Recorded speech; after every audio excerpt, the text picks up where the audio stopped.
A lot of jobs can come with a probationary period, and this is to make sure you have the right person in the right job. In the federal government, this is typically a 12-month period. During this year, you could pretty much get terminated for anything, and this results in a lot of new federal employees. They feel like they have to walk around on eggshells. They feel like they have to tippy-toe around because they don't want to do the wrong thing.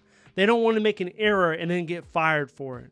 But I would tell you that the majority of federal employees, I would say 90-95% of them, they get through probationary period with no issue. But a director at OPM is now urging federal agencies to track the probationary period and use it to get rid of poor performing employees.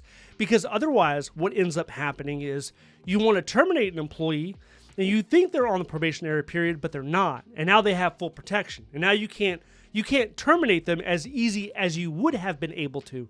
Now you have to start a PIP, a performance improvement plan. That's something that you do with human resources. You have to monitor the progress, and it becomes a lot more difficult. Then what you might end up seeing is supervisors moving problem employees.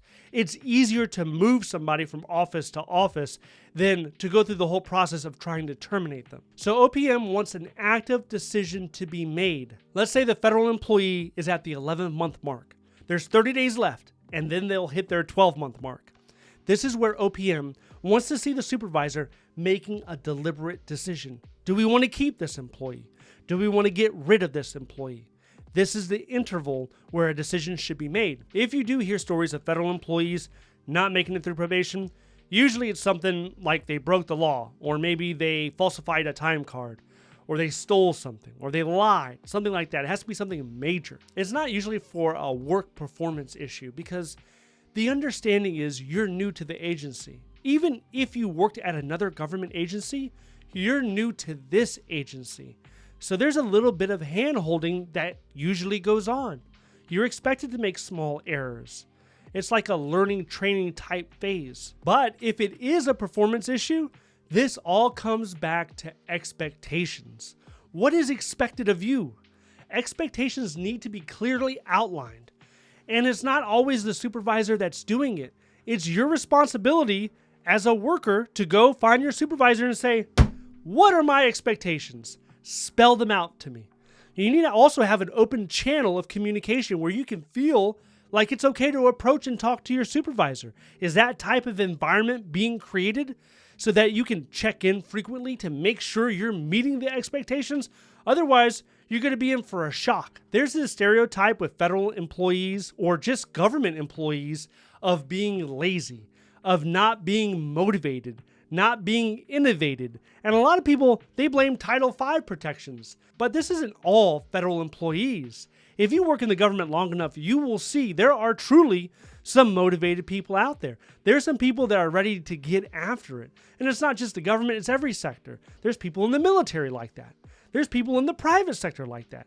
You always have your super motivated, let's make it happen type individuals. And then you have the more, laid back, I would even say disgruntled type of people that work in your organization. But the worst thing that I think that leadership or management can do is to tolerate a poor performer.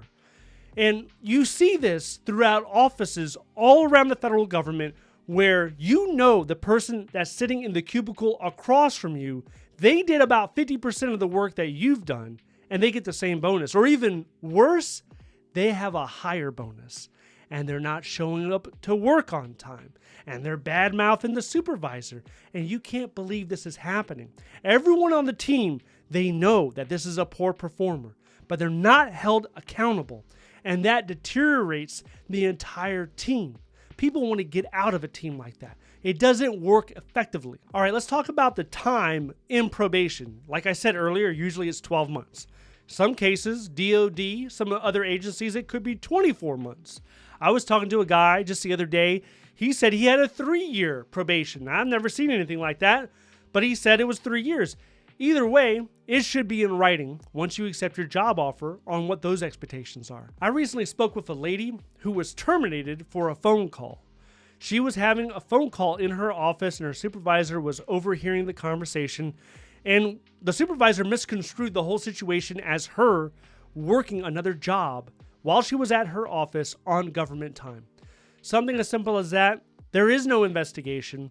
It's just, thank you for your service. The front door is that way. Bye-bye. And that was pretty much it. That's one of the concerns of being on probation. Now, like I said earlier, this is more of an anomaly. This is something that doesn't occur as much.